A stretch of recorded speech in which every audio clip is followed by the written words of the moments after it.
bandeko balandi biso oyo toye lisusu omboka bino omboka biso toye po tosolola tomanyola makambo maye toyoki tomoni toyoki mais esengeli tosembola makambo masusu bandeko balandi lelo invité moko obele moko bomeseni komona ye azala koya kala boye mais moi ya vraiment mikolo ebele azalaki na biso soute parce que azalaki kosokipe na makambo ebele oyebi ke babiloko ya sport et tout parce que c'est un grand sportif. Son excellence lelo tokomo benga son excellence Denis Kambai, voilà. Denis Kambai Chimbumbu lelo boye ye mutu asimbi ministère ya monene babengi ya jeunesse, sport et loisirs. Sali babilenge ya mboka na biso lelo boye ministre na bango yeyo nakolandaka exemple ya mokonzi ya mboka Joseph Kabila Kabange. Excellence Denis Kambai Mbote de Koloshima, et merci pour l'invitation.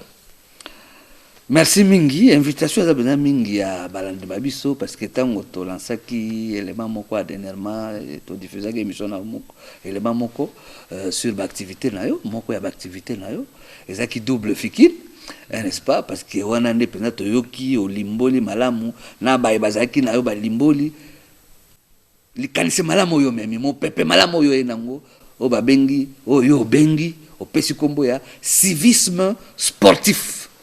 Et tout a été malade. Non, ça c'est vraiment, ça c'est quelque chose de très bien.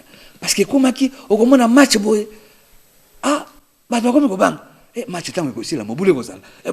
Surtout à côté, à l'Institut stade, on a comme on a maman sur comme bon babilo comme tout ça, mobile comme ça. Est-ce que match comme ou bien à quatre stade ma banga tout ça? Alors est-ce que match comme bitumba ou bien zande et ce que bah toi kenda, bah muta comme moi si na ina bana, bah kenda kota la match tout ça. Alors, et comme tu as comme bang, comme bang là au stade. Alors, il y a autre monnaie, l'eau qu'on a tangué, c'est à encourager. Vraiment, c'est à encourager. Tant on a dit ça, mais papa, mais fallo bengaye, ah, ça, vraiment, tout le monde a besoin que tout le monde a mis tout, il faut qu'on tourne, tout ça. Bah, il faut qu'on s'enguille ça. Ce qui, moi, ils allaient pour s'engager, ministre de la culture, culture et art. Na ministre ni PSP na ministre c'est toujours le PSP d'ailleurs il y a une initiation à la nouvelle citoyenneté parce que ça fait donc ce qui bosangane au sala bien abi papa lushima tala na kalezaki okomona na ba commune na ba maison communale okokuta par exemple ba bengi direction par exemple les autres s'occuper na ba département ba jeune voilà n'est-ce pas okokuta ba activité culturelle et tout bon les culture comment on se résume à la musique. Et pourtant, il y a la lecture, la bibliothèque, tout ça, il y a beaucoup de choses.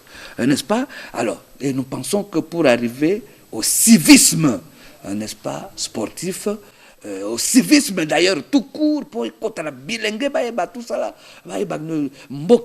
civisme, bien public, bien privé, le respect du bien public, le respect de l'autre, et tout ça. Et vous avez le beaucoup, malamta, natina, on a net au bac, non, ndeko. Oya pe kala na tribune oya pe na no bala na biso omikako oya nola na mituna na bango. Voilà, merci ndengo ye ndeko Denis Kambai yambo to peso maloba tozaka na rubrique na biso moko to bandaka nango to kanisa babuti ba biso to sabango parce que comment tala musala mususu munene mpoza nango bino batu bozo kwa rentrer ba jeune bilenge moi yo ntango zana no elenge boza makasi oso botiti bana et tout siko bana papa notre papa et tout mais tango suki pembe yenga mutu mukonge bani kogumba na muke okomi ndoki ay pour wana nchor mero wana nchor po akomi no so muta komi kokobara komi nchor est-ce que ça solo to lokuta non so ça donc ça tango mwana ozana na libongo ba boma okala po yeba kino pe lokote ba moni lo passe okoli lelo boyo komi muto komi star komi ministre papa komi nchor maman komi nchor non alors to respecter babuti babiso to linga bango to laksa bango bolingo, n'est-ce pas? Parce que moi il y a âge wana musu ba biso to comme bangi musu ko mubanga zonga mwana muke parce qu'on a besoin ya affection la bolingo wana to laksa bango mapambo lipe ko uta na nzela wana ndeko Denis Kambai ndeko Lushima papa ya botio awana olinga pena mingi na vina ye azo sa nini awana olinga nini neti na côté kolia ou bien na musique neti nzembo nini par exemple na bana olinga koyoka mingi. Papa botinga ye azalaka sango raté, c'est-à-dire bandaka na grand séminaire ya Kananga, okay. Ya grand séminaire na Kasai. Après ayo comme pasteur, okay. Donc azaki mingi musique aboko konde na ayo linga oma mingi. OK. Musique abokoko. Ouais. Oui. Ça comme sous to beta c'était nango parce que c'est très important. Oyebi ke batu mususu so lingwe ba même histoire la famille na yo. Lukaka ba musicien na biso ba oba benga ba griot. Exact. Mususu azali ko betla bino histoire abi na famille na bino avant donc moto abotaki Denis Kambai kombo na eboye oya abotaki papa ya Denis Kambai donc arbre généalogique mobimba na ba histoire ba village na biso et tout. Donc vraiment ministère de la culture to mekana ko cancel bato vraiment ko meka ko yele bango pe ko produit parce que mingi pena bazo na ba pala kité. C'est très important, on peut apprendre beaucoup à travers ce genre de musique. C'est très important. Bande ko continuer. Bo continuer. Tina sebe na bongo bobina esika bozali pour ezana bato baza makasi banzembo nyoso bazana ona mitu na mitema. Voilà. Alors banzembo ndezaki papa na biso au moins samedi so aki musala te semaine anglaise avant la séance était kuna papa na biso bazaki ko beta pe guitare. C'était un musicien raté. Voilà. Au moins azoka banzembo yo na ba cassette ya kalo ezaki au moins ça parfois kangami au moins longola ngo betran ta kota musa. Tout ça. Alors ba mususu fono. N'est-ce pas? Alors donc c'est un peu ça c'est l'histoire, n'est-ce pas?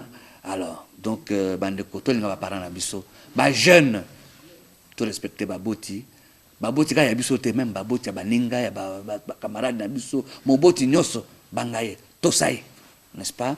Lingaye la kisai bolingo okomona malamu. Voilà, est-ce que na kosi papa Kambai te ya bénédiction munene. OK. Bénédiction munene soko to sanzambe bandako to sape pe salio na mukili. OK. Apparent. Très bien. Ndeko Denis Kambai nakoliko yebaki Gédéon Kyungu. Gédéon Kyungu déjà ba comment classé parmi batomboki ya mboka na biso surtout na côté ya Katanga kuna Mobulu et tout ça. Ba mususu ba benga mai ba mususu ba pesa ba kombo ndenge na ndenge et tout. Et pourtant Mai, oh babengi véritable Mai, c'est un patriote. Un véritable Mai a koki ko violer moi cité. Un véritable Mai a koki ko tumbandako. Et sika bande kone ba congolais, sika bande kone ba na kate. D'ailleurs soka moni mama uti bilanga asali saye akenda ko tika etina ndako ya zongi. Amoni papa azoke na tout ça azo musika eto akosa sa papa wana soka ebike place wana danger ezali akenda kotika eti na ndapo pe azonga. Mai c'est un patriote soko ki muto abengi Mai le véritable Mai pour exemple ba faux Mai oyo baza fabriqué na ba impérialiste peuple congolais to fungola miso to sala attention. Ndeko Gédéon Kyungu atali habité to zongela nzela malamu. Mokonzi mboka za na raison, Joseph Kabila Kabange azane kona biso. Surtout na mbela oya dialogue national. C'est bon. Ndeko alobi atiki mobulu. Excellent Denis Kambai. A tozolo baboye. Ndeko toyebaka oya komaki motomboki. Gédéon Kyungu. Atiki makambo zamba, atiki makambo ya mabe oya koboma bato ya kosala soki bani tout ça là alobi nakei ko yanola na mbela ya mokonzi mboka Joseph Kabila Kabange eza eloko malamu dialogue ngai pe naza prêt nakenda pe ko participer na dialogue bandeko na baki nde na juao oyebi na yoki na motetela moko kuna na kati abaki na kitetela abi obozo mona oyo dans Gédéon Kyungu n'est-ce pas? Oh, boye baki na makambo bino mo boye baki et tout mais lelo andimi akene na dialogue. Ala nda mokonzi mboka, ala exemple ya mokonzi mboka. Ba pesa wana kilo ba 4, ba pesa na ba langue na Swahili et tout. Ye moko pe alobaki. Pe na parti na bango, ba sali pe parti na bango, na yango ni ba koya na dialogue, n'est-ce pas? Ba sali pe déclaration politique. Alors bande ko botala ba étape na nyoso. Bino moko bo juger. Nous pensons que c'est à féliciter.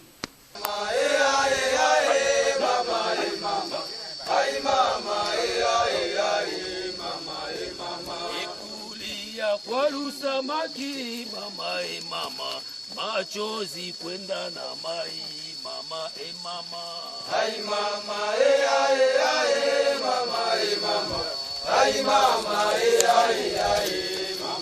mama ai mama ai mama mama ai mama mama ai mama mama ai mama. Président Kamira ekombita ngane ate dimi owanji wa mira nchumana la antoche wala ne walo wase mira dimi mbeta woka dia shoncho ochalo dialogue di kambo dialogue kachumanye anawa woja dambichanye akambo wakolo lo woja antoche tochulo dialogue osombata owanji wa mira lokombola kinde Kyungu Mutanga Wabakufwa Kanonga Gédéon. Ça c'est l'anglais. Kitango kietu Jamira ami wa Kyungu Mutanga Wabafukwa Kanonga Gédéon président wa Mira ne kitango kyonso tubayitabija kwenda ku dialogue. Kikundi kietu ama kongre yetu ya parti politique ya Mira na munjina langu mimi president Kyungu Mutanga Wabafuka Kanonga Gédéon ninakubali twende ku dialogue congolais tuzungumuze pamoja.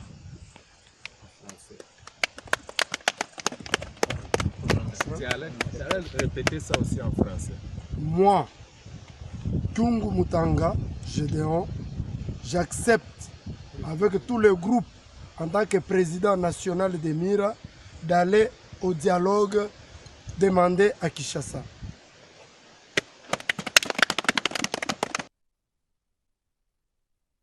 Mira, l'an 2000,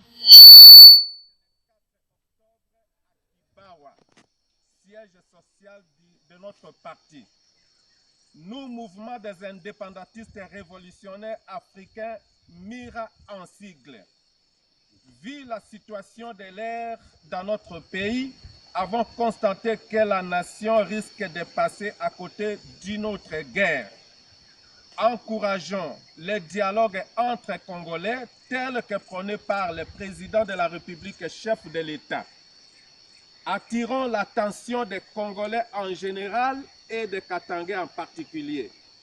Les Mira privilégient le dialogue que les voix obscures entretenues par certains Congolais. Mettons en garde à ceux-là qui nous sollicitent au moyen de l'argent du contribuable pour revenir dans la guerre. Ne cessons jamais d'attirer l'attention du chef de l'État que l'ennemi est avec lui. Merci.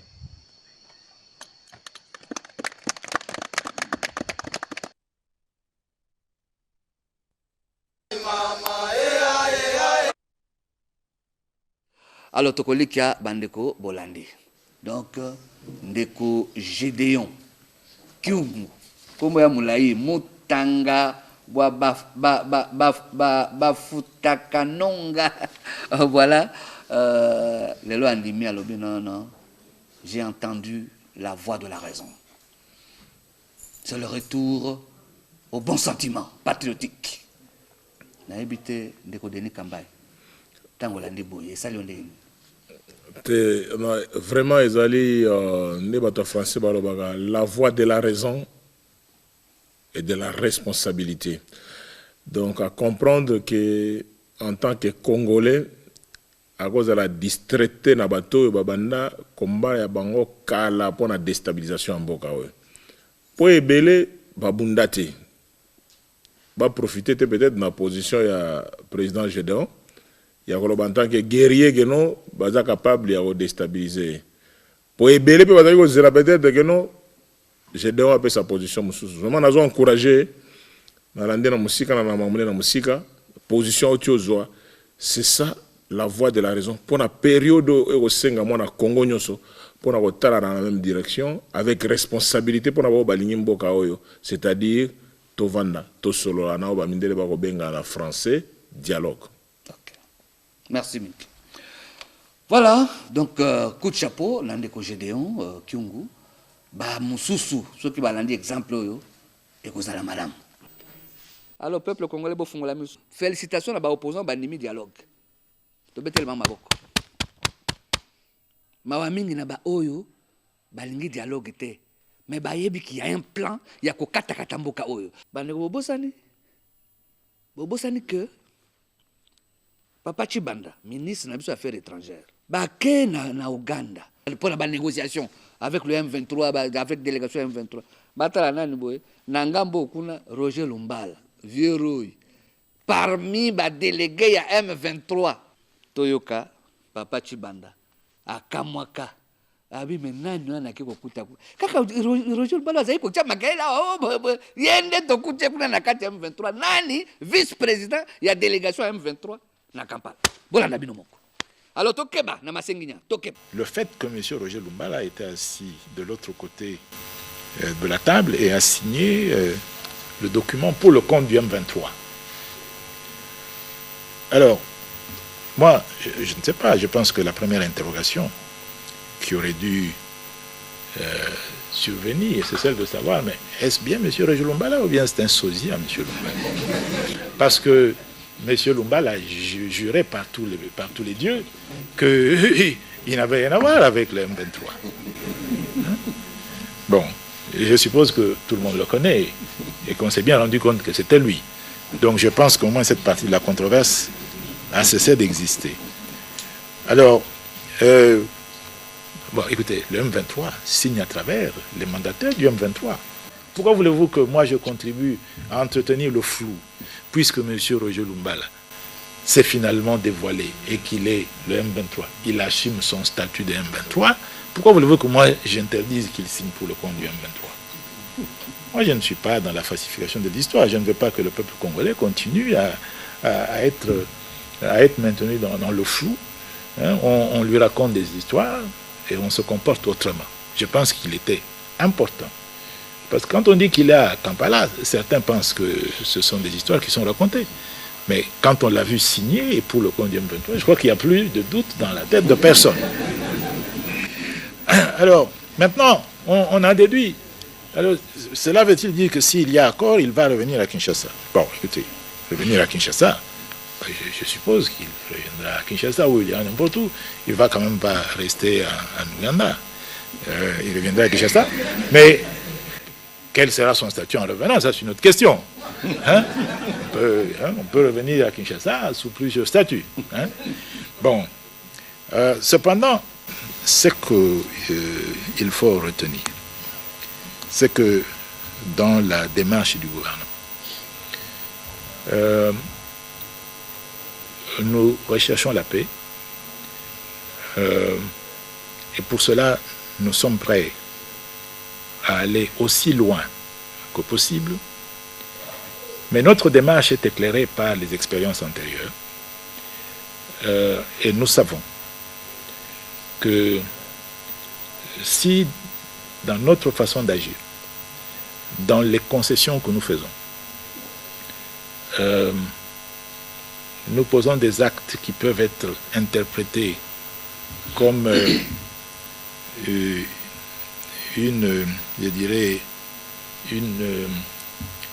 comme faisant le lit de l'impunité, nous ne serions pas en train de servir la paix à long terme.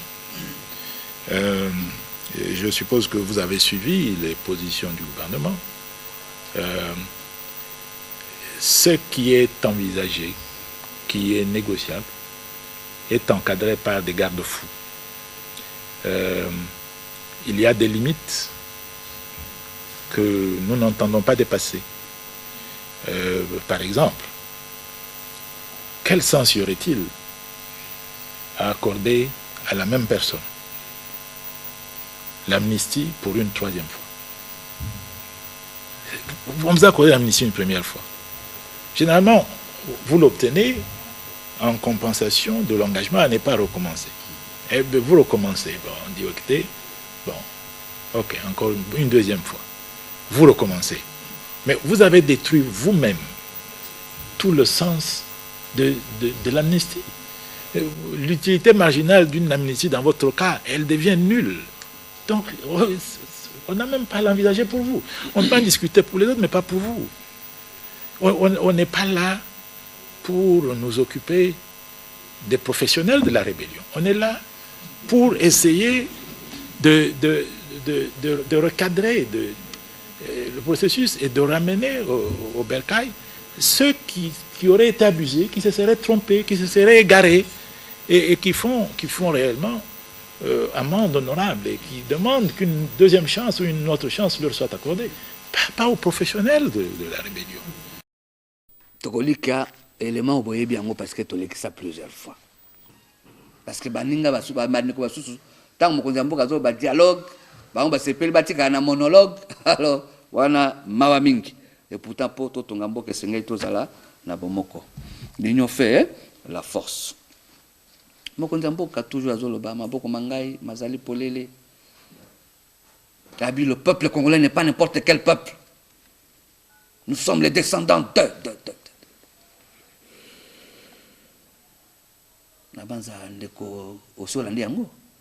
Le peuple congolais n'est pas n'importe quel peuple. Nasina landa pe na sali la yango détermination nga yangwana. Yango peut-être dans son abilili oya le lotata mukolo mususu okomona ke na sali la ki déjà devoir wana pona okende ko rendre visite na bande ko na biso ba église oyo ba confession religieuse oyo za convaincu na message wana. Na utinkamba na kenda ibe na vuvamu na kenda na centenaire protestant na kenda na ACK na kenda place bato baza convaincu à comprendre logique ya réveil ya bana fumugimbango. Très bien. Bane ko tolanda toyoka nino mokonzi mboka souci na yezali nini. Et quand il dit que le peuple congolais n'est pas n'importe quel peuple, nous sommes les descendants de Alinga Kakoloba nini. Moko na biso sosola. Pe na suka lobi discussion, dialogue, arbre à palabre. On est à culture de la biso africain. Voilà pourquoi maboko nezaka toujours poleli tolanda.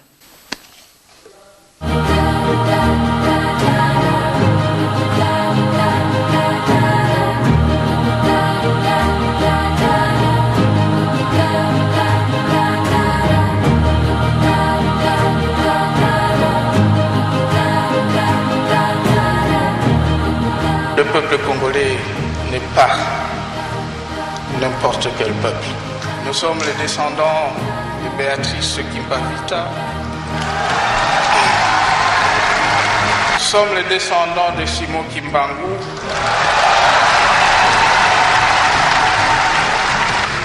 De Joseph Kasavubu. D'Antoine Gizenga. Nous sommes les descendants de Patrice Emery Lumumba et de Laurent Désiré Kabila.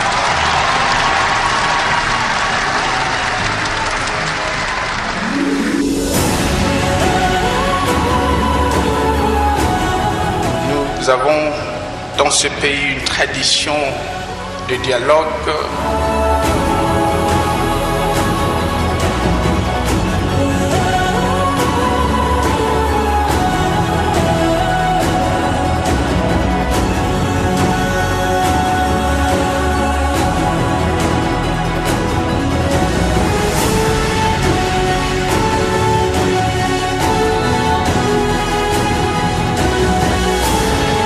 Ma main a toujours été et reste tendue. Soyons ensemble. L'émergence de la RDC est en cours. Voilà, bandeko, Kolika Bolandi. Tolandaka, maloba ba konzina biso. Souci na bango ezakani, net souci mo konzina biso. Chaque fois il parle de cohésion nationale, maboko nangeza polele, toyo kanato sangana. Ayebi, parce que notre pays, tozana ba défi ebele. Likambo boyo ya balkanisation, lutte contre la balkanisation du Congo. Ezali sécurité. Bitu mamsusu ya mai ezo zela biso. Ya mai. Oui, bah, COP 21, n'est-ce pas? Un environnementaliste, moi, Bengalobi, papa, Lushima, Bisa, Nabakonzi, n'est-ce pas? Toyo qui Tumamo, ils allaient pour un bâtiment, bon, ils ont comme tel thème, bande comme sur le côté à Tchad, pour la lac Tchad, le quoi, Kaouki et tout, donc il faut, bazo senga de façon que, ça là, fongola, nzela mai, n'est-ce pas, ce qui canal, ce qui moussou, pipeline, tout ça, pour na kozwa mai à partir à Ubangi, n'est-ce pas? Abi, eza mabete kozala malam pour na kosai sa bande konabiso, mais pour nabiso moko à la longue, ba conséquence néfaste, ma conséquence ya mabe kozala belé. Donc il faut se peler là, mais tout quand ça s'appelle lobby à la génération future. Donc vraiment, ce qui est peut-être que non, ils ont la citerne ou bien le quoi, par mètre cube, autant de mètres cubes et tout, ça va. Mais il y a que non,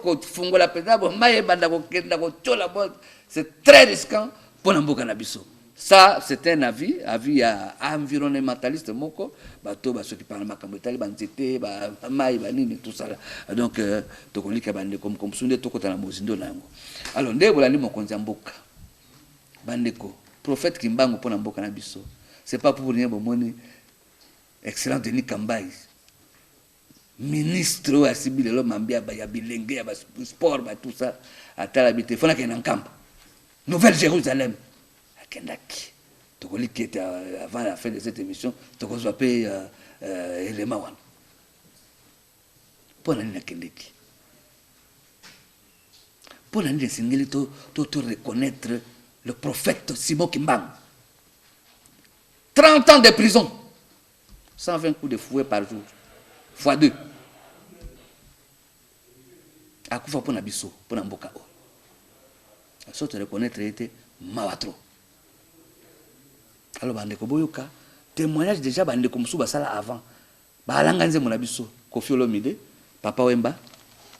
Même ndeko musu soit bien commis combattant, mais Tokoli qui était le roi, son excellent Denis Kambaï déjà commis ko sola la bango et tout. Pour bamsu bango de maomo babi, ton kabiso makamba qui combattait sili et tout ça là. N'est-ce pas beaucoup on appelle Boketu premier. Kuna bakoma ko benge wa yambo pour ça que peut y a groupe ba combattant. Donc, alors, mais beaucoup la ligne, moi, je reconnais Dabi, papa qui bang vraiment tout ça. Bon, Nabi no moko. Témoignage. Je crois que papa Simon Kimbango Azali, Natanga qui a dans le biso qui en Afrique, tous ali na batwande wana bazali zomi, mais yé Azali parmi les premiers. Ali parmi les premiers pour na témoignage oyo l'ambassadeur nigérian à Pesaki. Et je crois que papa Simon Kimbango azali azasu oyo tokokisu koloba loba susu na ndenge ya koloba papa pamba te azali ye nyostu ye wana nyostu penza ya nyoso tu ye wana zo senga kutu baninga nga mususu oyo nanu bayebi nanu makambute baya awa et pas il y a grand prêtre Simon Kimbango baya kozama pamboli baya koyeba ne vérité quoi et puis nakuta na grand prêtre Simon Kimbango. Voilà, donc pour le grand prêtre Simon Kimbango. Ouais, il y a un prêtre des prêtres. Moni ba Simon Kimbango bali alors la chance Congo isoa ali motif na mianza, mais il faut toujours se référer à batone moi il y a un grand esprit ça sorte à lumière moko boy pour na mboka na biso.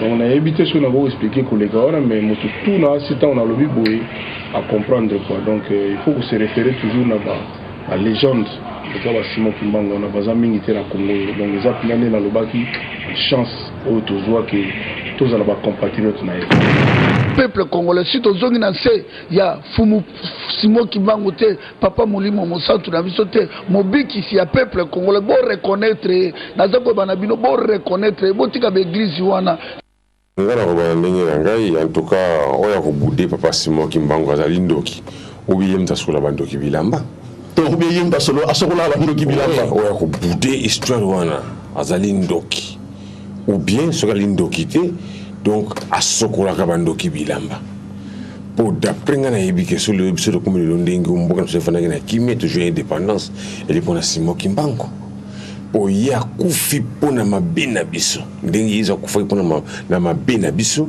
ndenge Simon Kimbangu akufa wala na nazana mission pona na plateau na binote nazo nda clair ndenge na mapena tanga na ba livre na tanga ka mingi ba livre alors akufa ki pona masumu parce que motali boso oya wela indépendance que ba libérer pour son moindo na bomu et le Simon Kimbangu toko yeko boudé angote voilà zaki ba témoignage. Vous avez un commentaire? En tant que ministre, il y a jeunesse, sport et loisirs, dans Santa qui interpellation. Surtout dans Rolanda Mokonzamboka, et Rolobaki n'a parlé du peuple autrefois, et Rolobaki non. Bateau bako provoquer Congo, ba Congolais bien té. Pour tous les descendants, il y a Fumo Kimbangu, Kimpavita, Patrice Emery Lumumba, Musée Laurent Désiré Kabila. Message wana ekota ki ngandange mo konzi ya ba jeune. Yango na kendai kokutana na ba jeunesse Kimbangiste. Message bon moment dans la image mais message au essentiel au relaxer que non elle-même papa Simon azwaki parole pour na roloba et to zaki na kamba na santa ki puissance. Ya on a ba bato yo ba ko ba makambo Congo tant so bi Congo bien té. Yango ce n'est pas ko observer na biso ya ke ba provocation sur ces faiblesse et a faiblesse de pour ongai moko na moni ki mona meso c'est-à-dire que na zumu tukananga to keti to sali plus de 6 heures. Kobana Banzangungu ti nkamba parce que nzere zaki bien te bambule zaki kobeta tolongo Banzangungu ba 18h to comme nkamba pratiquement ba 1h du matin et na tongo to assister na cérémonie na kotiti na kati ya mausolée na s'incliner na cercueil ya Fumo Kimbangu ba puissance ba makambo tout honnête la tela ya na nzoto na ma nkamba oto yaki na ngoma bela nkamba makambo tout eza message. Yango mingi ezali nde pona réveil de conscience ya ba jeune na biso. En tant que ministre ya jeunesse, toyebi ke totanga ba histoire ebele. Mais c'est rare place lo ba ya malamu ya nakutana na collègue nanga Maker Mongo ya enseignement primaire et secondaire et nouvelle citoyenneté po tozala mingi ba champion ya koyeba makambo ba Jeanne d'Arc te. Toyeba pe ba Jeanne d'Arc ya biso Afrique ya biso ya Congo ba Kimpavita koyeba pe ba réalité ba prophète na biso koyeba pe ba message parce que oh nyonso to ko sala mingi lo bomaka déjà par papa Simon et comme en kamba ba pe to l'histoire solo ya papa Simon makambo sala o découvrir que ba tebele ba yebi bien te mais alors banani ba ko sala ngoza génération o ya biso to continuer ko te ba mususu to tala ke to ko copier mingi mimétisme mingi na makambo ya mundele to ko sala mingi pour faire plaisir na bobo mena biso cravate costume tout ça bango plaisir mais il faut mutu nyoso aeba histoire na ye aeba culture na ye aeba to uti wapi to kende wapi to comité na mama ya kamba place ba mai mystérieuse sala makambo ebele oyoki papa Simon Roloba na fukami na yoki puissance ne toyela kinango je crois que makambo edingo alobi o Kofi alobi o papa Wemba alobi o Bozi alobi ezali message mo on va comprendre c'est le moment mais j'étais surpris pas surpris parce que mon konza a surpris na makambo ebele que ya ebi yango déjà que chef de l'état a ebi makambo Fumo Kimbangu mais pour na biso ba mususu tokozala moi distrait nango c'est le moment tango pe Armageddon ndenge bato ba tango ya suka makambo beleza ezalaka mais faut oyeba geno histoire ya mboka na yo histoire ya Afrique ezandeni parce que même décollage ya Afrique mobimba secret nango batamiga na Congo batebele ba yebaka ngote olobi likambo mai awa est-ce que ba congolais ba yebaka bonheur za na kati ya mboka na biso pona koluka kimia yango l'explication toujours déjà il va papa elebe ya Kimbangiste ya bageno même le nom Congo ça signifie ko sangisa pona kimia rassembler pour la paix. Mais rassembler pour la paix, n'est biso de Zanaka Mboka ou rassembler pour la paix, tous à la bâtiment ou Tolinga Kimiate. La jeunesse kimbangiste ou les jeunes kimbangistes qui clair dans le message na bango ba lobby ba jeune mususu ba confession religieuse mususu belé. De toute manière c'est la même position la jeunesse protestante et pas papa Marini onga moko na kendaki kuna na kati ya église ba mba ngalo mwana na bango mwana pasteur. C'est la même vision pour la jeunesse. Il y a l'église de réveil, notamment plan ACK, place c'est la même version de faire aux jeunes. Il y a vous donc on a tamboli au milieu des jeunes. Les jeunes ont une confession religieuse. On a tous les éléments, je crois, à 10-15 minutes. Peut-être on a fait une émission de Rolanda éléments. Donc au moins, les jeunes n'ont pas possible position. Il y a des jeunes sur Congo dans la position. Alors, na potopé. Les jeunes sportifs nyoso ba pesi position na bango na poto pe ba pesi position na bango ba jeunes sportifs nyoso na poto ba la kisi pe position na bango ko banda na maître Chura oyo baza vraiment imbattable mutokolo ba gaibi maître Chura na Paris mutokolo ba ebiete ke azaka motema mabe ba Shaolin na Bruxelles ba Mbouyi Pasteur na Canada ba sportif de combat nyoso na mokolo mokonzamboka no makinga oyo na lobaka na remise de reprise dans reconnaissant totalement na mokonzamboka pour na choix à porter sur ma personne bandeko nyoso basala masano lokola biso lelo à la tête du ministère de la jeunesse sport et loisirs c'est un pratiquant ya ba arts martiaux c'est-à-dire que no muto asala masano naza ministre te ya sport et mais naza ministre wana sala pe masano na lelo na muto ministère ya masano yango ba sportif nyoso même ya Kinshasa même Oya Poto, tout dans la même direction. Pour la kimia, les sportifs, les lobby message na clair, surtout Oya Poto, on a plus ou moins 60 propositions na bango. O baniba sa elanga, ba zelana gende poto, pour bango ba lingi makamba sangisa souté. Ba comprendre de siko makamba vérité en boka. Ba avez besoin d'interlocuteur, ya goloba geno to solo là. Ba sportif de combat, ba lingi bo sangisa bango souté makamba politique, politicienne. Pour les lots mingi, ezalaba na biso ezalaba matete, ezalaba lemba, ezalaba partout où on utiliser les sportifs de combat ba lobby fini la récréation. Bango ba ko yoka message, ya paix, ya kimia. Message ezande nini? Que soki mboka mwa mikakatano e monani, soit makambo ya ba élection fa yeto sala na telle période de salamité. C'est qu'il y a un problème. Soki problème ezali, to vanda to solo la. Nanu to mona te mboka o ba to boya li solo. Ba jeune kimbangiste donc église kimbangiste mobimba.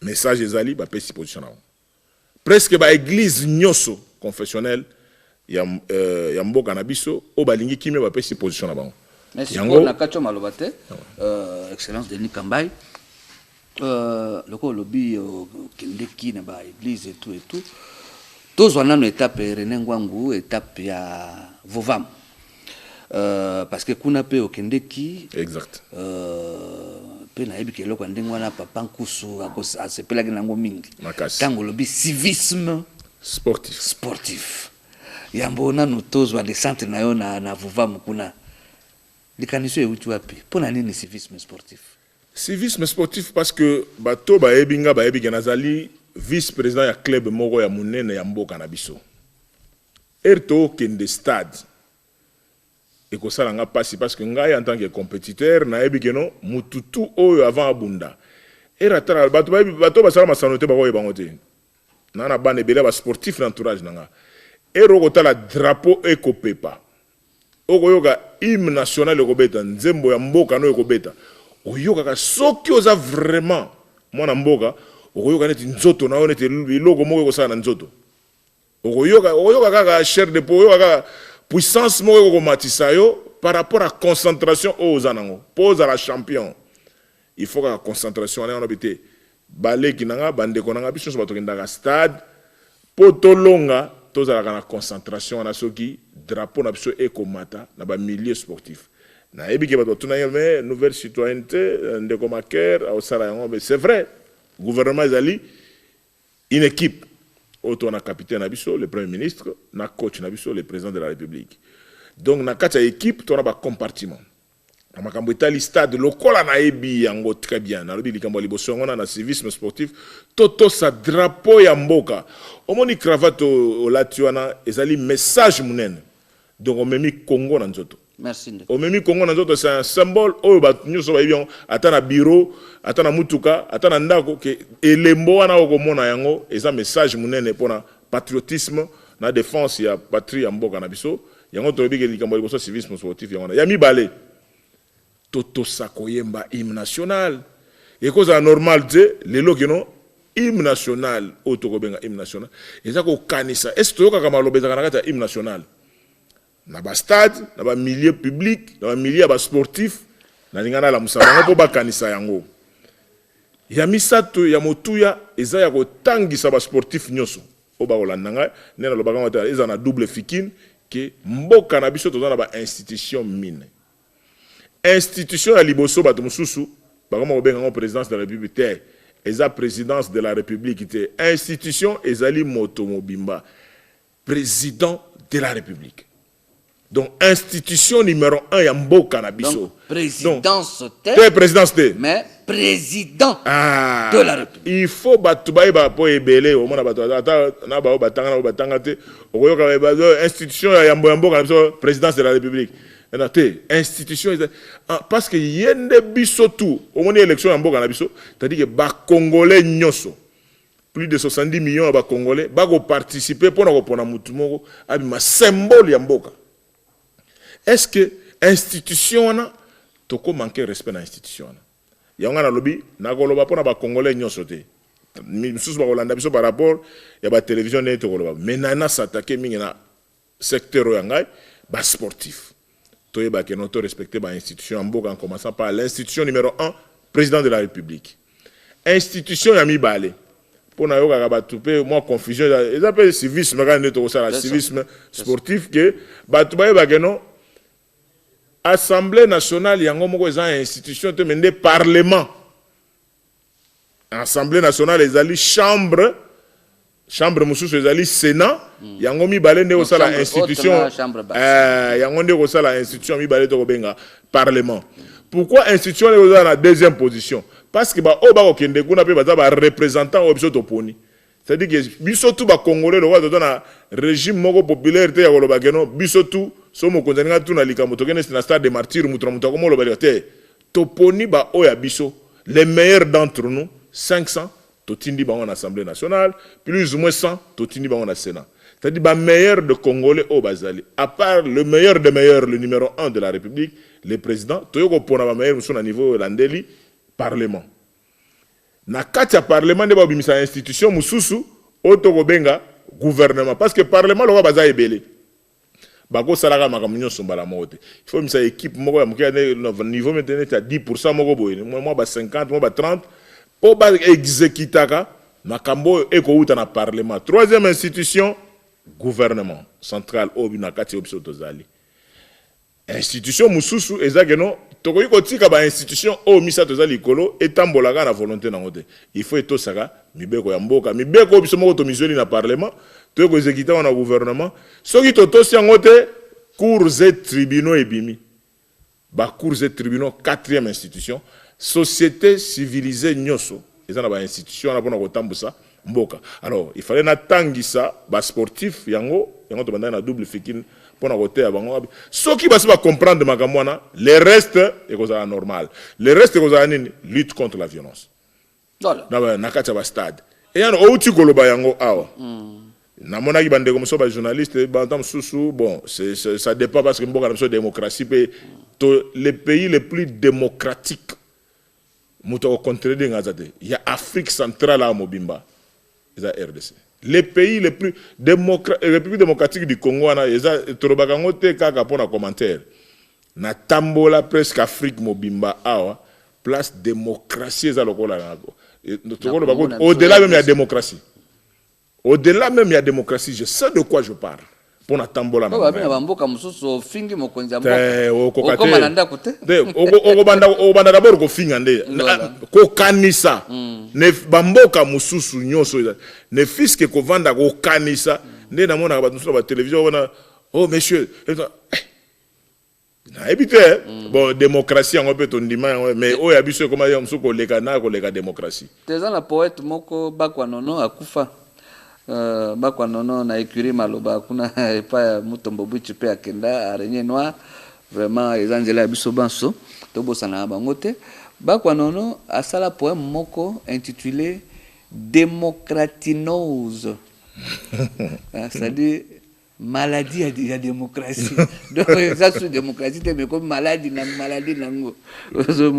Alors pour ne pas parler donc vraiment un bateau donc pour la bango ça doit éviter démocratie zanini c'est-à-dire quoi la mkabani ko finga excellence Denis Kambai n'est-ce pas oui mutazo bana komba président de la République mazoba monsieur Kabila mais ça c'est terrible ça tokoli qui était vraiment même ataba journaliste biso moko pe Moussa na biso pe zo senga biso que tous on s'aka ba invité na biso exactement koloba que non s'il vous plaît exactement koloba excellence par exemple ça coûte quoi ça coûte quoi donc parce que azam mokonzi mboka balobi toute autorité vient de Dieu. La place on a ndekonanga vraiment aux en a raison. Exactement, yango au monde même na kena ba confession religieuse wana. Soko keiga ga ipana biso apembeni na centenaire protestant. Soko yo ki respect oyo papa Marini église mobimba protestant, c'est pas une petite église hein. Non. Église protestante mobimba na ba jeune na biso nyonso bana ba pasteur nyonso wana simaga wana centenaire protestant. Ceux qui bakolo balika mokonzamboka parce que baza convaincu que spirituellement parlant mutomi komelaka mokonzi boye mokote. C'est ça. Tout pouvoir vient de Dieu. Mais ceux qui biso toyebi ke nzamba zali. Pourquoi ne pas ko tosa bakonzamboka? Merci excellence. C'est un message. Ndekorene ngwangu proposer biso na descente il y a excellence Denis Kambai ministre na biso ya sika jeunesse sport et loisirs et pas papa Nkusu na vuva mukuna tolanda. Le patron de la jeunesse, sport et loisirs en République démocratique du Congo a été, dans la matinée de ce dimanche 22 novembre, communié avec toute la communauté Vuvamu à Matadi-Mayo, dans la commune de Mongafula. Accueil plus que chaleureux, tel un fils chez lui. Denis Kambai a encore, pour une énième fois, reçu les ovations de la part de Vuvamuste, question de retourner à l'authenticité, mieux à ses origines. Exécution de l'hymne national en lingala.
Et en Chiluba.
véritable symbolisme du respect de valeurs nationales comme prôné par le ministre Denis Kambaye à travers le civisme sportif. Moment de reminiscence, rappel aux souvenirs, certes, des temps forts de l'histoire du football congolais. Peuple congolais, azali n'importe quel peuple était, alobi azali peuple Yangumuki. Coupe d'Afrique des Nations et Kima Congo. Coupe d'Afrique des clubs champions et Kima vers club. Sikoyo, ba dirigeant na biso, mula na mula. Soki eteni moko libedi ezali eteni moko kosala nini ekokokisa yango wana na kolika ete biso tokosambela makasi po ete bapesi biso ministre ayokaka bapesi biso ministre mosangisi ndeta pamba te bilembo babota makana yango wana po ete bakoma na bibonga oyo bakomi elingi koloba bana na libumu ya mama bakonaka bango mokolo moko bakokoma na ngwende wana mpo na kotala makambo oyo wana.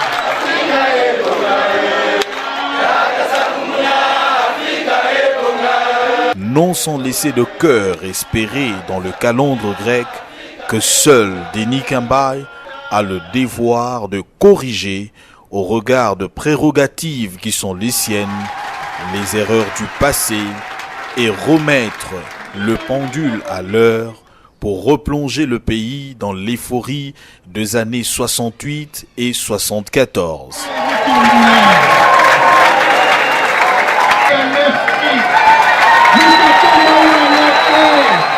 C'est aussi le leitmotiv du numéro 1 de sport congolais. Une vérité, un regret, un problème posé. Toyoki mate ya reconnaissance lelo. Ministère ya sport ezali ministère ya ba discipline nyonso.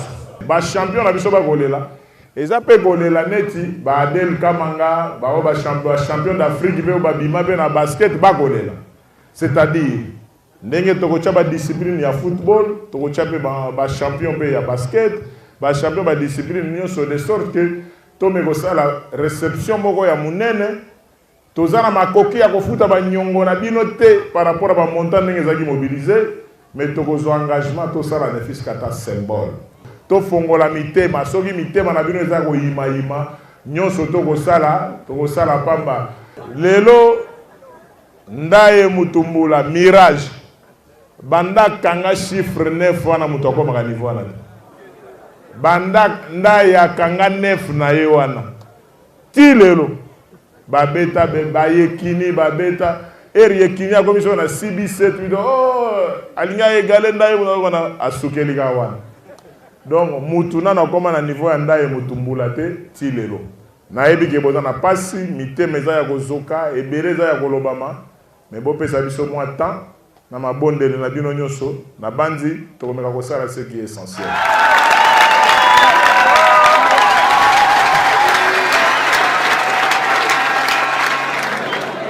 Ye atiraka abongisaka lokolo te. Maloba ya mokonzi ya mboka oyo alobaka na kati ya palais du peuple alobaka boye bakongolais bazali n'importe quel peuple te bazali peuple ya nane ya fumu kimbangu bazali peuple ya kimpa vita oyo nzambe apesi bokonzi mpo akamba mboka na biso akondima lilobana alobi ke biso bakongolais tozali peuple n'importe quel peuple te mais tozali peuple ya fumu kimbangu na kimpa vita ezali message yango na kosenga na bino bana kende musika to telema na milolo to betela mokonzi mboka maboko makasi mpona message wana.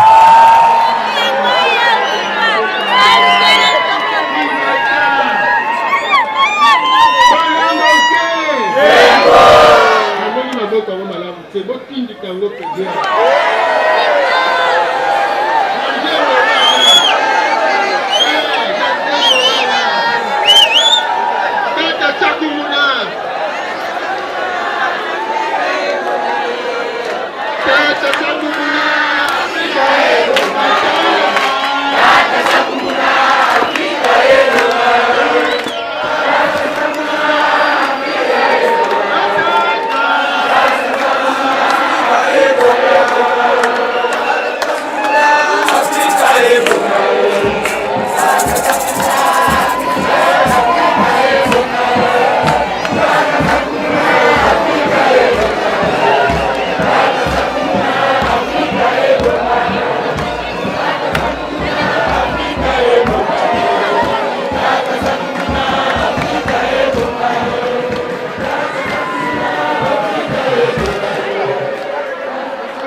Après le mot de circonstance de l'invité de marque, l'heure est à la pratique des exercices d'un sport traditionnel et à la démonstration du sawara, la boxe de pharaon, sport ancêtre de plusieurs arts martiaux pratiqués actuellement.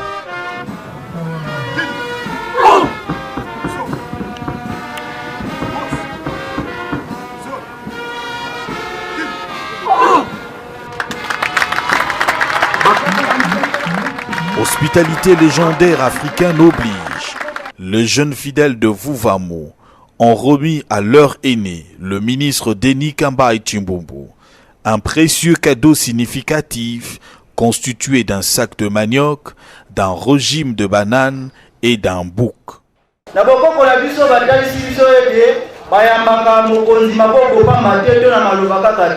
Na yango biso bilenge balibino ozali kokamba tokanisi na kopesa bino elembo oyo ya bokonzi na bino.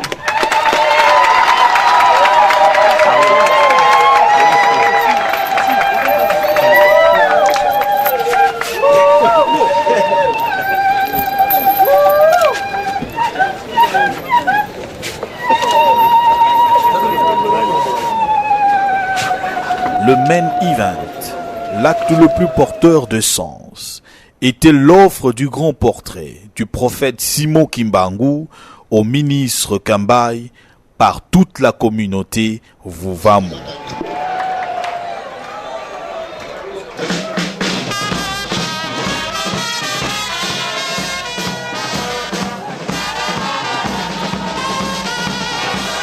Merci, Excellence. Mais vous appelez yo moko.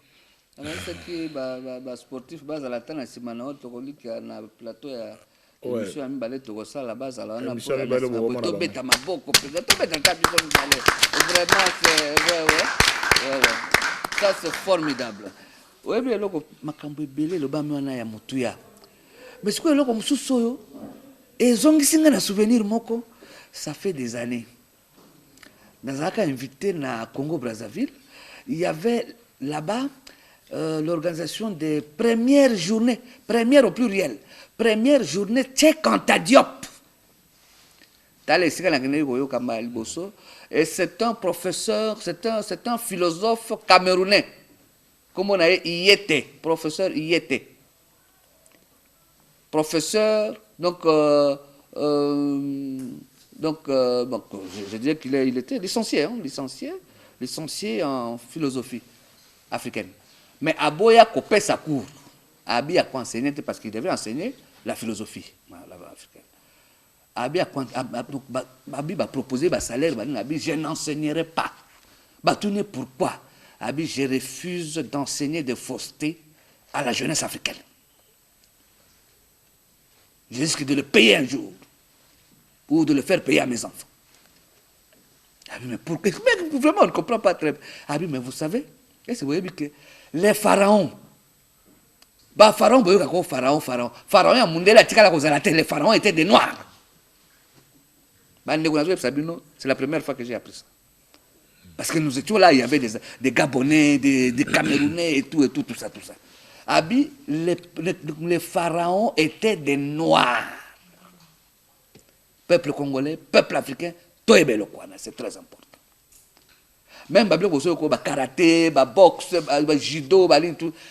Donc ce sont les pharaons qui pratiquaient ça. C'est pourquoi la boxe des pharaons. Aucun na Japon. Kuna depuis beaucoup la un véritable ninja, ça dit sportif na bango na tout ça judoka banane tout ça.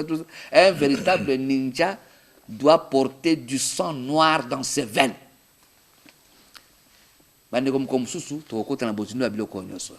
C'est très important.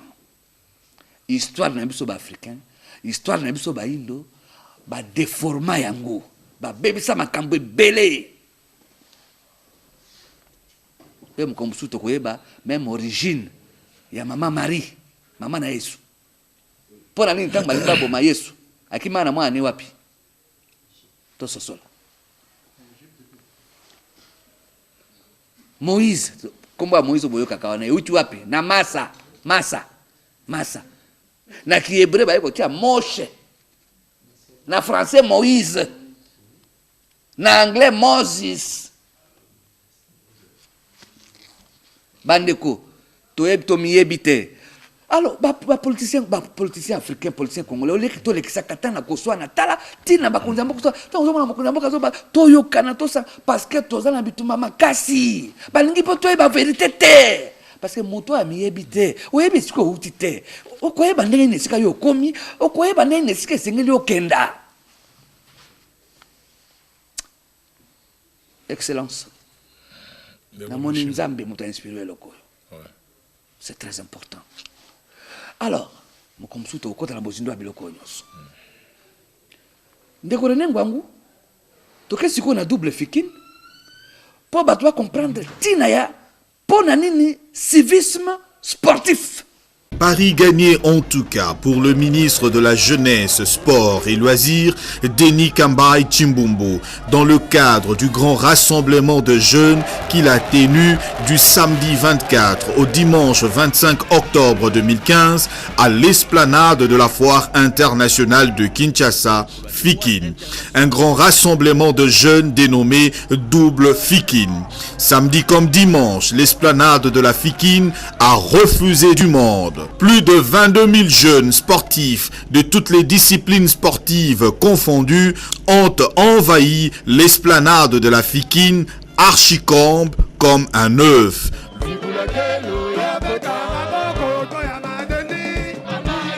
À son arrivée à l'esplanade de la Fikine, la foule ne pouvait se retenir de le toucher, palper, crier.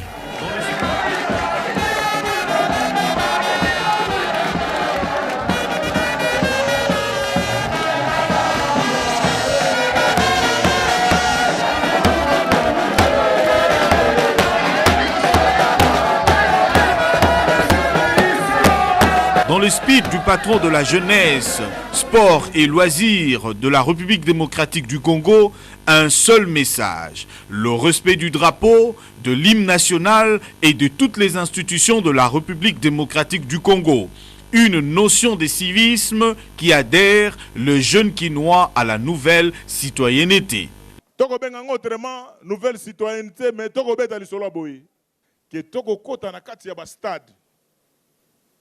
Place ya robeta hymne national. Oh biso toyebi. Je ne sais pas ce qui boye ba puissance o ezana kati ya hymne national.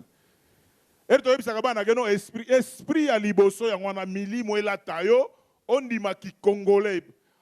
Mais ce qui toko to saka drapeau na biso te biso moko. Ça dit toko to sasuni. Toko beta hymne national na kati ya stade okoyoka kaka ba incivique mususu ba ko beta subor mususu. Je voudrais résumer message nanga ya koloba boye. Ya liboso lelo mate ya toya koyoka civisme o il faut ezongela biso ya ko respecter drapeau ya mboka, ko respecter ba institution ya mboka na biso en commençant par le chef de l'État. Denis Kambaï a même révolutionné le monde du sport congolais. Il a lancé une véritable campagne de civisme sportif dans toutes les provinces de la République démocratique du Congo. To initié banda lelo. To bandiango na Kisasa. Poto kende na ngoti na ba province. Kala mingi te to okita na ba Congo na solo la gina gouverneur Badou Situ oya ba Congo. tokobeta ngo na Matadi, tokobeta ngo pe na Boma. Tozobenga ngo campagne ya civisme sportif. Bomoto, tozonga bomoto avant ya kosala likambo tokanisaka. Donc yango tobandi yango à partir ya Kisasa tokokita nango Matadi, tokokita Bandundu kuna epa via Kamisendo, kokita Kikwiti mboka ba voisin avant tokende le Grand Kasai, bakatanga ba partout tokotambola pona kosolola likambo ya civisme sportif. Pour manifester leur joie, les jeunes Quinois ont défilé devant le ministre de la Jeunesse, Sport et Loisirs. Tous ont pour la plupart porté des polos et t-shirts estampillés soutien à Joseph Kabila. Même les graffitis sur les différentes banderoles trahissaient le message de jeunes relatif à leur soutien indéfectible et inconditionnel au chef de l'État Joseph Kabila Kabange pour la paix restaurée et la cohésion nationale prônée, surtout dans cette journée spéciale samedi civisme et respect aux institutions du pays, en commençant par le président de la République, le Parlement, le gouvernement, les cours et tribunaux.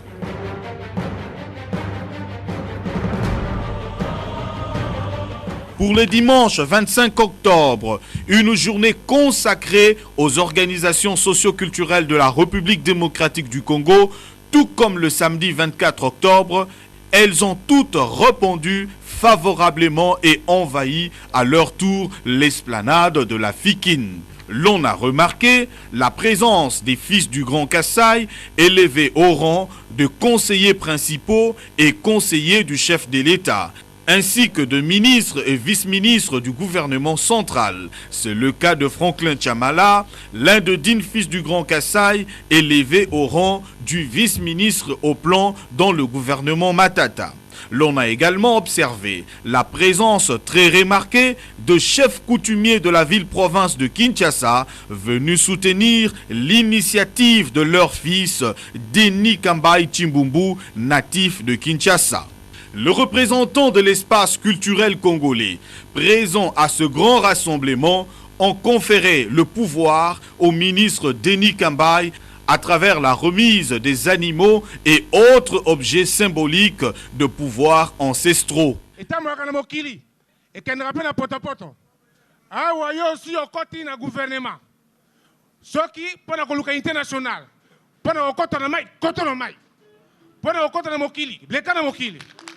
Totindi yo lokola embenga lokola na masuwa ya Noa okende kotala ndenge makambo ya sana kuna oza lokola embenga kasi koza lokola wanganga te wazangiki muyafandi nyamanga wa mwena Kasai ntolo wa majondo kamba ichimbomu tulitwambani bimanu bivo biele mikalu panga chifa Kasai ni mfumu wadi tunga biangata kufukanye byofuka bakulu bantu kwambeni na shabya amana mikuna mbintu bya yilunga mbidi ele la ikabila kabanga lukashi mwenu wa habilamba kime yimakesa makele mesha machinchika avwakasayi munena munu judi la panchi lelo bwa kwambeni twedi twasakidila kufukudi mfumu wadi tunga twedi kalumbandi kudikamba ini chamala kaba monukabi batanta bayakumpala bampangi batata bamama na kilumbu ya bubuyai kimvuka ya Congo Central na Bandundu betuke na kiese na kopesa matondo na mfumu ya Bwala Joseph Kabila Kabange na mpile aneme kopesa kimfumu ya ministre na mpangi na beto Denis Kambai Chimbumbu na ministère ya Jeunesse, Sport et Loisirs. Ils vont suivre, ils suivent déjà. Joe Kusema, Raisi, Joseph Kabila Kabange, président wa nchi, na premier ministre wake Matata Ponyo, wanapatia confiance kwa mboya wa Kasai, wa Grand Kasai, jina yake Denis Kambai Chimbumbu. Yeye ule vile iko ko-president wa PAX. Njo maana sisi watoto wa espasi ya Swahili tunafurahi sana.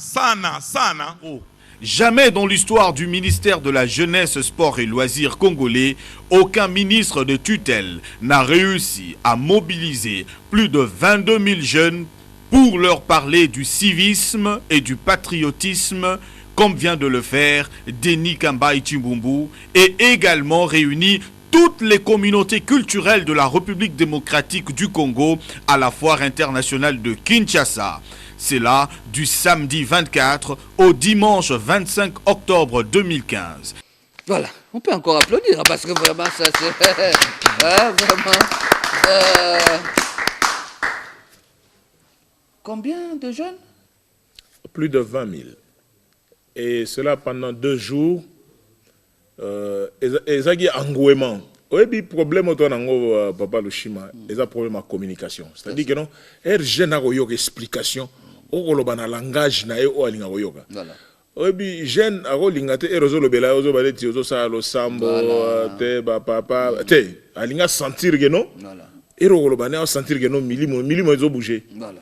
Ezagi vraiment un moment vraiment reçu, que ce soit dans Vovamo, que ce soit dans Kambané, donc on va peut-être poursuivre prochainement, parce que émission Nayo, notre Congo, je m'engage à continuer à sensibiliser tous les jeunes de les lots invités à la demande de la population, mais prochainement, je crois que même le chef coutumier a dit ça. Parce que c'est un message. Les gens, il faut qui ça peut être zaliboé, ils en ont pas colo nango. Toko miloba tout que toi ba quinoa, c'est vrai. Mais baté ke umbupe bazali ba chef coutumier na bango bazali ba matadiki bala pe bazali bazabe na message ya koloba ya kimia. Soko tuni bango nyo soko yoka keno balingi kimia na Congo. Mais banandi balingi kimia te. Voilà. Il faut que tout na qui est derrière oh muto alingi kimia te. Pour biso to lingi ma cohésion nationale, to lingi paix. Et en plus aussi mon konzalo baramingi, je crois que j'ai aimé mon konzalo la koloba. Era sankisa ba notable Katange autrefois era kenda kuna. Abi koloba oya koloba na bango eza faiblesse te. C'est ça. Eza ndeka pona bolingo ya mboka. Olobiango. Il faut battre que ceux qui ont mon conseil boya to vanda to eza faiblesse te mais eza seulement ya koloba kano l'amour du Congo. Pour ebele basala ka je ya baninga musuba ba te. To bunda bitumba ya batu mususu te. Bitumba ya batu musuba ngake Congo hein. Balkanisation que ça là vraiment moke kabwana pour epanzana na likambo moke incompréhension moke menga esengonanga surtout na émission o lelo ezakeno na moni biso tu batondi maka fumo kimbango biso tu batoyo to sambela kana bosolo na ndenge bolingo o tebi musala ya église ezani na kata mboka to kondima kimia to kondima dialogue je crois que ba jeune il faut balamuka ndeko do tikali na quelques minutes kalamingi te to sukisa parce que yo pe molobi monene solo na yo na lipasa na yo pa chopanda azana okuna na eza tobanda kala donc il faut changer les lotés aza directeur de cabinet tonyo koma na e tolie ya moto ya malili nyonso tobanda depuis parlement en 2006 félicitations. Félicitations pour la patience, vraiment, vous avez fait preuve de patience et le travail est foutu. Voilà, ça c'est vraiment très bien. Donc, ça a été que mon consamon a raté. Aïbi bananaï. Donc, au balobi, berger, nous soyez bakaba baby. Est-ce que mon consamon a non, bien mon agaté, tout ça. Donc, c'est un peu ça. Alors, Nico. Il y a un moto qui est en marche, il y a des jeunes, des sportifs pour la Kimia paix, bon, au Congo, marche des jeunes et des sportifs pour la paix et la cohésion nationale, n'est-ce pas? Mon équipe ambassadeur Mugalu paix a marché qui joue Rango, parce qu'on est jeunes de 7 à 77 ans, n'est-ce pas? Alors, moi, introduction Mouké, parce que le dossier est très, très, très important. Il y a les Camboyo, il y a circulaire, moko manzuro ouveki dernièrement, nayoki moko penze zo tangisa so ina mulunge tout ça. Alors il y a ceux qui va 3 joueurs, ceux qui nini, ceux qui ezani ni penze exactement. Ezani. Na mokuse je crois que compte tenu de l'importance il y a question soulevée, to zonga lisusu peut-être prochainement pour vous expliquer comment makamana. Mais lelo il faut ba congolais nyonso au bazana Congo na kisasa partout ba retenir que non. Les Cambodges dans le niveau ministère des Sports, ils ont dit que le ministre a ça droit et en plus, il a respecté Mibeko Yambo Cannabis. Denis Kambaï. chef de l'État a promulgué depuis 2011, décembre 2011, autokobenga loi sportive. Pour mboka na biso avant to yika ba règlement to bundana ba arrêté et biso to komi na kulutu na biso Eugène Kabongongoy na parlement na biso 2006-2011 na Assemblée nationale to voter loi obakobenga loi ya oyo ko bongisa ba principe généraux ya sport. Mokonza mboka a promulgué yango depuis 2011. Mais na komi na ministère na trouvé que loi na ezaka na tiroir. Ezaka na kati tiroir. Et normal te. Pour que nous sommes chargés à exécuter Mibeko Mboka. On va poursuivre Bisopé pour la non-exécution Mibeko Mboka. Yango to exécuter na Mibeko ya Mboka wana. Oba principe général to bi to ça la promotion ya ba talent congolais. To kumisa bana Mboka, to tombola bango, to accompagner bango. Yango to zwaki mesure ya ko ba pona kumisa bana Mboka na boinga ministre ya sport na le landenge to le lagi Denis Kambai. Tous les années, en 2014, tu comme en Afrique du Sud, attaquant des points azate. Donc, on a à 9 net sport azate. Pourquoi? Parce que tu as un Belor, firmé Mundele, on a un PFKIN, pour un championnat, un championnat d'Afrique. C'est à niveau. Pourquoi? Parce que numéro 9, on a Kitoko, moi, Malamu, moi, Mayele, on a Mazembe, Azat Tanzanien. Samantha. Numéro 9, il y a Kitoko, tu as côté avec club na période Azar Rwandais et Tekiama. Il y a un autre qui débrouillé na bangoy et Momo, tu as débrouillé, tu as ndeko lukati bana na niveau FFKIN. Janvier a to gende sur Rwanda, kobeta Chan. Natika la kama boko ya ko kanga au moment loi et ko permettre poto tombola ba talent ya mboka na biso. Il y a un autre ba club bo milenge la pona ko bongisa yango parce qu'à travers ba club tu ko recruter bana ba genobeta Chan. Mais il y a motuya eza ndenge nini mesure on eza koloba lelo bato ba ko sala confusion mwa mingi biso na mboka na biso tona na football amateur nan to komi na football professionnel te bon mais ministre koloba boné bon Barcelone non équipe moko na niveau Barcelone na Congo awa ezate parce que bango ba na football professionnel biso na football amateur il y a bato ba retenir makambi balé ngwana Denis Kambai a ko respecter mibeko mboka Denis Kambai a ko tombola a ko valoriser ba talent congolais na ko valoriser ba Mputu Trésor na ko valoriser ba Deo Kanda ba Mobele bana oyo ya biso ya Congo po ba Mobele abimaki meilleur joueur africain. Je crois que baton so ba sepela ki nango le kumu na biso ya ngwana. Donc ba ça la confusion entre football amateur na football professionnel.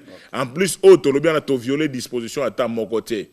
Makambo ese salama pe sala magana ba mboke bela ba Maghreb kuna izala ba Egypte izala ba Tunisie ezala ti ba mboka msolo ba Cameroun na pembeni ata ba Afrique du Sud ba Angola donc ezami beko o bato ba ko tombola ba valeur ba mboka na bango nga surtout pour na respect à cravate na couleur la teli yango ke nambo ya ko tombola ba te soko moni muto ko komi osala ba démarche msolo za suspect yango na mingi na chaki bango garde pour na yoka ka pena dans ba service ote bagendo funda biso na FIFA et bagendo funda biso soki wapi pourquoi to sala ba valeur ambonga oya koya na mukanda na koyero mbamba na koya na lushima tala mukando ba kofunda Kongo mususu pe na si sama lobananga soki ba meki mususu na zoka mukanda na ke pa kulutu Lambert Mende tala biso to ko bundaka ka côté ta mususu ya bato ba ko bunda politiquement mais sportivement pe bitumbezali voilà chaque fois information goya na goya l'action mukanda pourquoi phrase wana linge mana monoko na yo tango lobi politiquement sportivement ouais tozo na bato bayo ba pona ko défendre nini respect à constitution tout ça kasi bato ba ko salisa to respecter pe tumba ya respect à loi sportive bazo mona na problème yango na mingi bato ba respecter constitution to ko respecter constitution c'est vrai mais to respecter pe mibeko ya mboka loi sportive biso to kozonga simate bato ba ko s'adapter na yango ba o bazana ba difficulté pona ko atteindre ba mesure to pesi ba na bureau au lieu ko lela bato ba ko kima bato ba ko yate boya na bureau parce que politique sportive ya mboka na biso eza dirigé conformément à la constitution na gouvernement ba fédération eza ba association oyo lelo ne ba ko évoluer wana il faut pas se conformer na mibeko mboka na biso ne ba se conformer ba mibeko ya mboka ba paya ba se conformer parce que moyen autrement exacté c'est un peu ça l'essentiel de la synthèse. Merci Mingi, prochainement de Toko Kota na Bozindo parce que c'est vraiment un sujet profond.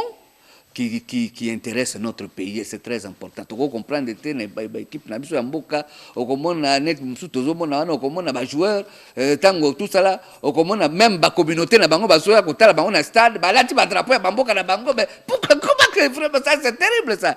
Ils sont payés par le Congo et tout ça, mais basoya et les joueurs aussi azola ta drapeau ya mboka na mboka.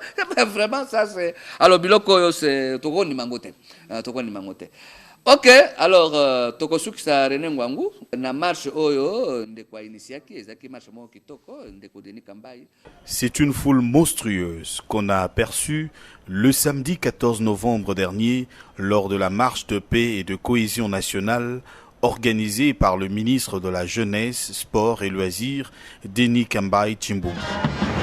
Tout est parti de la place échangeur de Limete, où les délégations de jeunes représentant toute la ville-province de Kinshasa s'étaient amassées afin de démarrer cet exercice de santé dont en principe, eux seuls sont les bénéficiaires.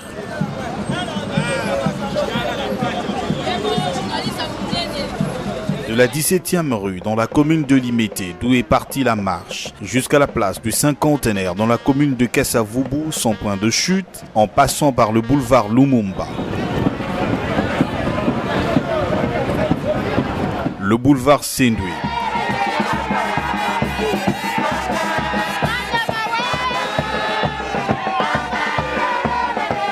le pont Kabu, le boulevard Triomphal,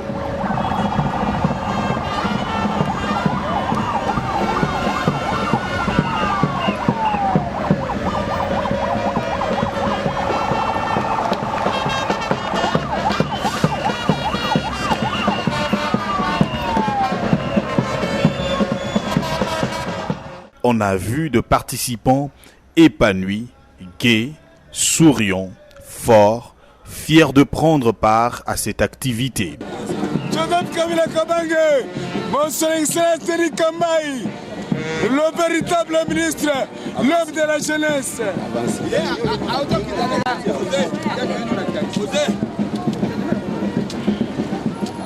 Dans cette foule nombreuse et riche en représentativité, on note la présence physique du chef de la maison civile, du chef de l'État, le révérend Théodore Mugalou, du ministre de la Jeunesse, Sport et Loisirs, Denis Kambai Tshimboum, des présidents de fédérations, des disciplines sportives de combat, du comité olympique et de plusieurs autres leaders d'opinion de la capitale congolaise.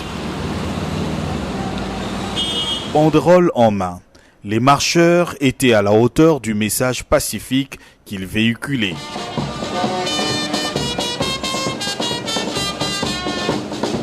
Un engouement ambivalent de signification dans la mesure où les participants, véritables échantillons de la jeunesse congolaise entière, ont réitéré leur vœu de voir la paix se pérenniser dans leur pays, d'une part, et ce pour toujours. D'autre part, c'était une expression réelle de leur ferme volonté d'adhérer à la politique de la revalorisation de tous les sports dans notre pays, tel que prôné par le chef de l'État, Joseph Kabila Kabange. Pendant 80 minutes de marche, ce sont tous les participants qui sont sortis gagnants de cet exercice, parce que chacun se refait sa santé, chose évidente, en perdant quelques graisses pathogènes à même d'endommager le corps. Mais également significatif sur le plan spirituel, telle est la traversée du désert et la chute de murailles de Jéricho. Jeunesse ya Kinshasa na pesi bino mbote. Ezali marche ya bolingo ya mboka, marche ya bolingo ya ville ya Kinshasa, marche ya eza ko représenter ba échantillon nyonso ya ba Congolais. Depuis ba nouveau majeur, ba bazaki na 16 ans en 2011, lelo ba komi na 21 ans, ngape nazali au-delà de 60 ans, bisonyon soto tamboli 2 fois 40 minutes. To tamboli pe lokola Josué, soki Josué asalaka marche te, ndembele mur à Jéricho ekweite. Une fois sur les terminus, alors que tous les marcheurs se désaltéraient, l'artisan et l'organisateur de cet exercice, le ministre Denis Kambaï Chimbumbu, n'a pas hésité d'exhorter son assistance confortablement installée sur les sièges de la célèbre place du Cinquantenaire.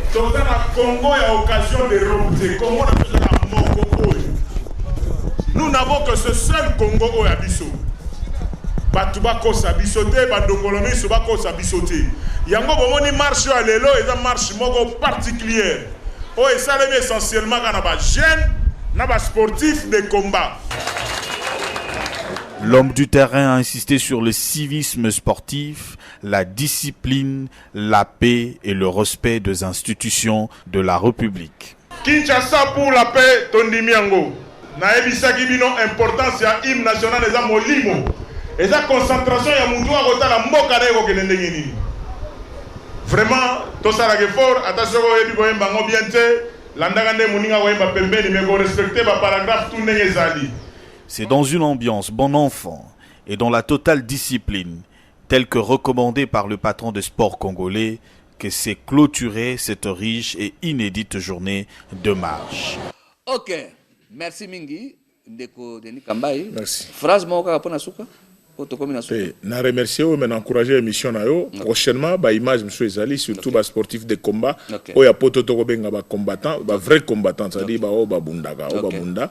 Avec ba sportif ya aro ba sibolite na ba 500, ba za ebele. Ba ko loba pe message na bango par rapport surtout ya choix ya mokonza mboka sur ma personne. Na disponibilité au bango bandimi pour accompagner les institutions dans la paix. Toke bana bandongo le miso. Et yokani. Bande ko balandi. Topesi bino merci mingi pour l'attention na bino. Toyambaki Ndeko Denis Kambaï, excellence Denis Kambaï, ministre Yassika. Il y a jeunesse, sport et loisirs, n'est-ce pas? Tokoli qui était Bolandi Mbela nae civisme sportif, n'est-ce pas? Donc amour yamboka, n'est-ce pas? Peut déjà zo la kisangona misala. Même les kambo ya ba joueur tout ça total ngona miso to soutenir yé. Parce que bakoya ko diaboliser parce que bandeko ngolo miso baza makasi na diabolisation. Alors il sengeli ba mona ke na sima na ye bato azali parce que yaza na sima mokonzi mboka. Alors biso banso tozala na sima na bango parce que za pona bola mona biso. Ciao nde tokutani mokola misato ya pose koya. Merci.